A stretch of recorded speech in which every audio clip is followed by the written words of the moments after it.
Hallo liebe Freunde, herzlich willkommen hier am Amselfall. Aber nicht nur den Amselfall gibt es zu entdecken, sondern eine ganze Menge mehr. Beinahe hätte ich Lust zu sagen, hol's der Teufel. Aber ihr werdet schon sehen, lasst euch überraschen. Ich wünsche euch ganz viel Spaß dabei.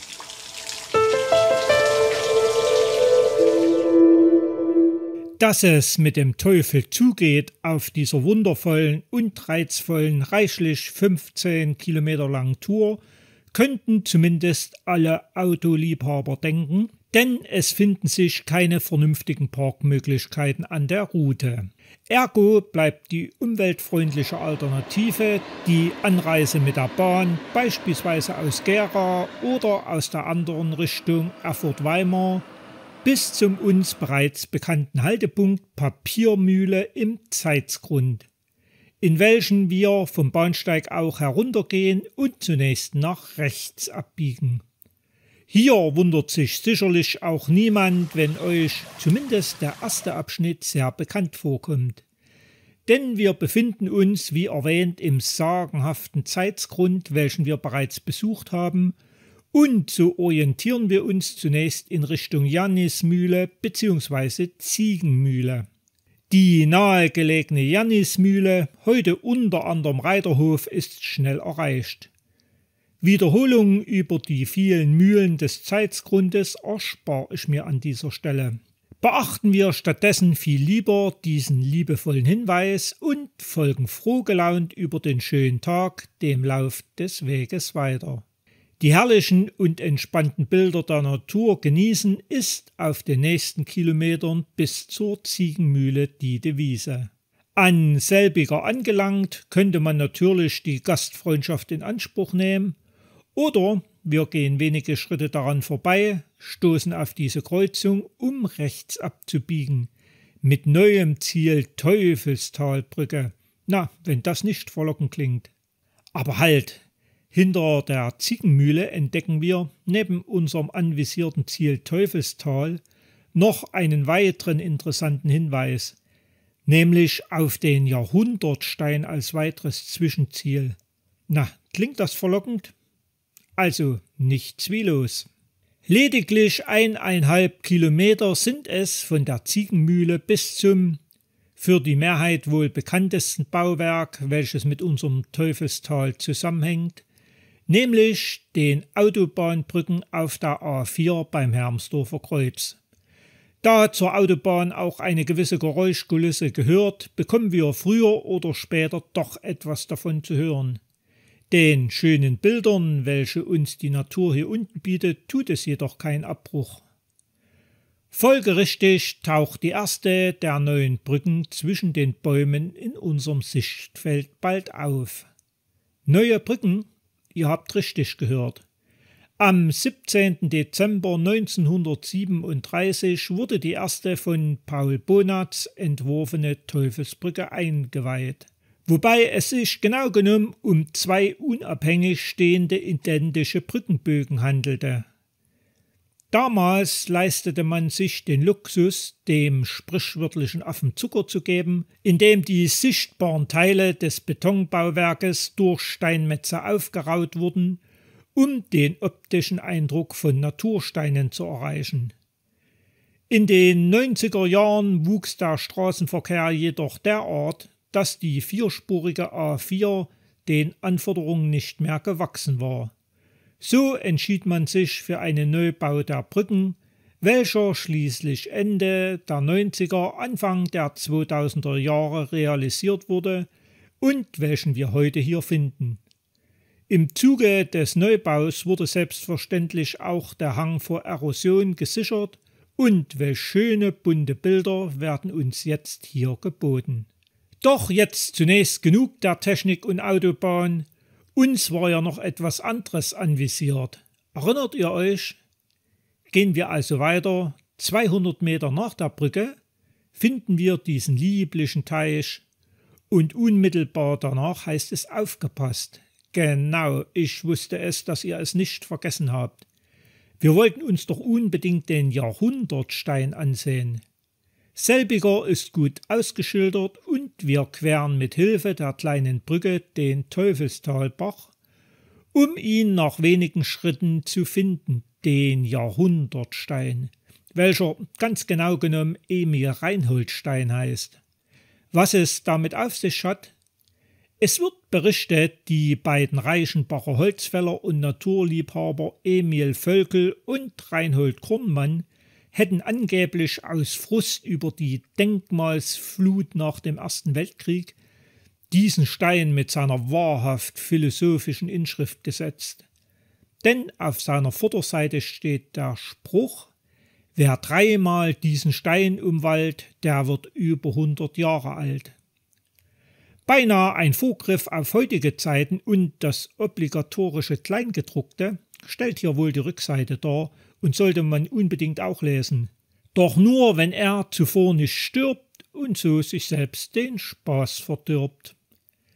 Ihr könnt hoffentlich über diese Art Humor ebenso herzhaft lachen wie ich. Schön amüsiert oder gar auf der Bank gestärkt, gehen wir zurück auf unseren Wanderweg noch ca. 100 Meter dem Teufelstalbach folgend. Bevor wir rechts abbiegen, finden wir wenige Schritte voraus einen weiteren Gedenkstein, diesmal für die sogenannten Notstandsarbeiten 1934. Diese waren quasi Vorläufer der Arbeitsbeschaffungsmaßnahmen und vor allem des Reichsarbeitsdienstes. Es handelte sich um Pflichtarbeiten für Jugendliche und Erwachsene. Im Rahmen dieser Notstandsarbeiten wurden anfangs Straßen und Wege gebaut oder repariert, später Stellungen oder Befestigungen für den Krieg. Dieser Stein hier erinnert an die Errichtung des Weges durch das Tal des Teufelsbaches im Rahmen dieser Arbeiten. Da wir jedoch noch vieles sehen wollen, drehen wir uns wieder um, gehen die wenigen Meter zurück und biegen nunmehr links ab und nehmen diesen stellenweise verbreiterten Fahrweg, welcher uns langsam, aber sicher nach oben führt, mit neuerlichen, zeitweisen Blicken auf die Autobahnbrücke. Geschafft! Das Rondell Blick auf Teufelstalbrücke lädt zumindest zum Schauen ein.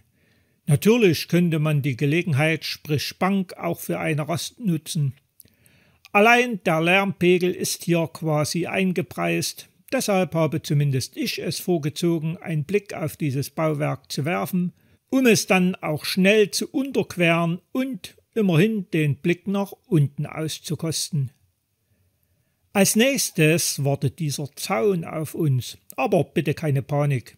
Die Tür geht tatsächlich zu öffnen und es handelt sich wirklich um einen Wanderweg, welchen wir selbstverständlich auch nutzen, um die Autobahn langsam, aber sicher in unserem Rücken hinter uns zurückzulassen.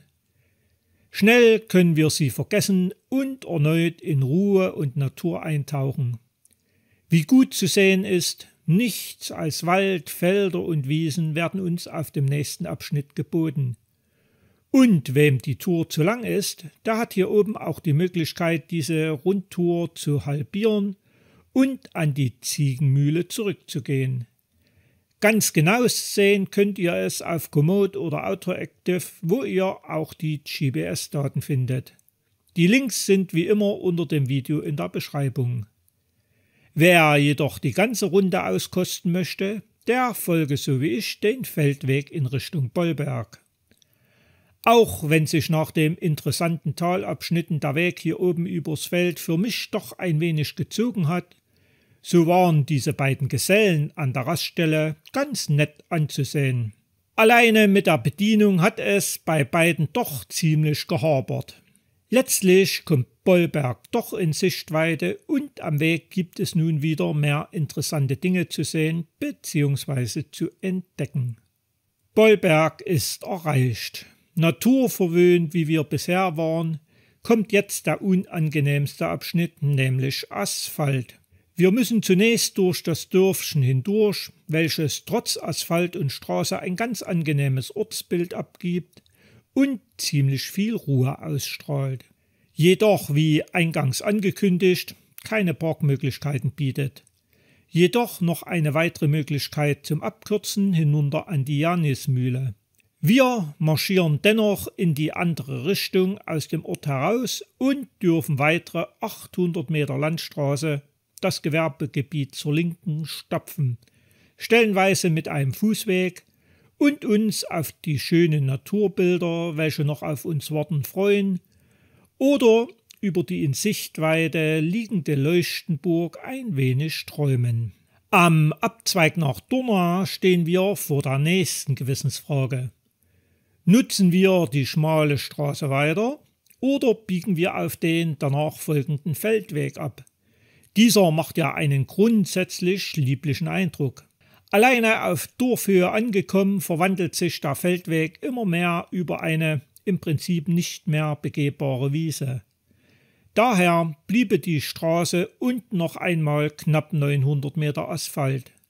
Entscheidet also selbst, welche Variante ihr wählen wollt. Veredelt wird der Weg an der kaum befahrenen Straße immerhin durch schöne Wiesenblumen und angenehme Ausblicke aufs vor uns liegende Dörfchen. Und seht ihr, so schlimm war es doch gar nicht. Wir haben Dohna erreicht. Und was sagt ihr dazu? So sieht Ruhe und Frieden aus. Manch einer schwört auch darauf, hier sei der ideale Startpunkt für diese Rundtour. Alleine Parkmöglichkeiten gibt es, wie ihr seht, auch hier keine. Aber ob ihr über die Wiesen lauft oder durchs Dörfchen, ich empfehle euch, orientiert euch an der Ausschilderung Amselfall bzw. den GPS-Daten und nutzt letztlich diesen Feldweg, um aus Dohna herauszugehen. Am Waldrand hättet ihr, so ihr hungrig und durstig seid, eine weitere Rastmöglichkeit. Vielleicht eine schöne Gelegenheit, um euch vom Asphalt zu erholen? Oder ihr folgt den Markierungen am Waldrand abwärts, nicht ohne einen angenehmen Blick zurückzuwerfen.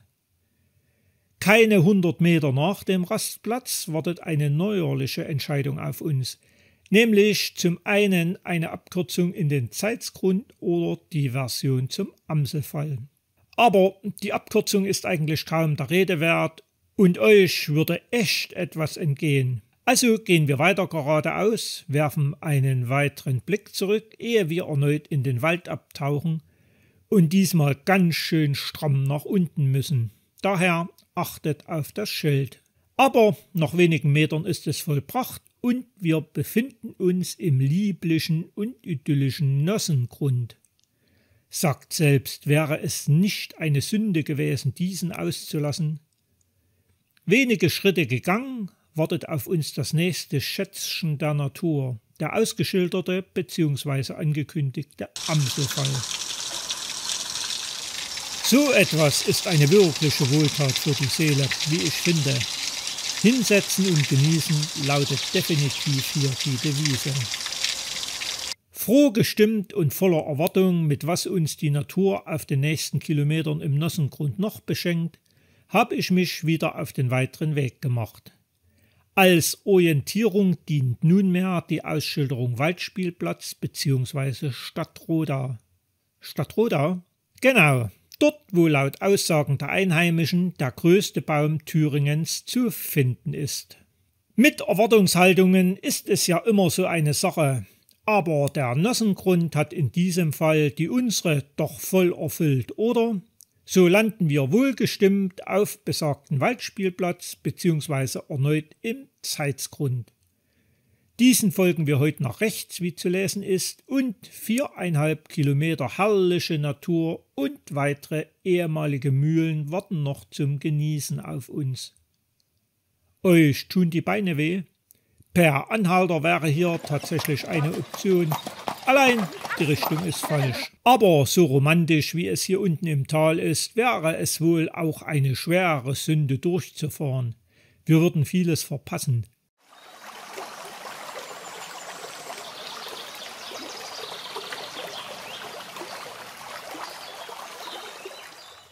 Beispielsweise haben wir am Abzweig in den uns bekannten Raubgrund die Möglichkeit, die Flussseite zu wechseln und auf schmalen, angenehmen Pfad, neben diesen imposanten Felsen, eine weitere historische Sehenswürdigkeit zu besichtigen. Wer diese noch nicht kennt, die Lauergruft. Da ich euch mit Wiederholungen nicht langweilen möchte, verweise ich alle, welche darüber noch nichts wissen, auf den mehrfach angesprochenen Film über den Zeitsgrund, welchen ich euch am Schluss verlinken werde. Und jetzt? Langsam nähern wir uns dem Ende der Tour. Genießt die wunderschönen Motive, welche die Natur für uns erschaffen hat, und natürlich auch die von Menschenhand, wie zum Beispiel den Tunnel unter der Bahnstrecke. An der Papiermühle angekommen, könnten wir uns noch kulinarisch verwöhnen lassen oder aber das letzte Stück in Angriff nehmen, nämlich die wenigen verbleibenden Meter hoch zum Bahnsteig.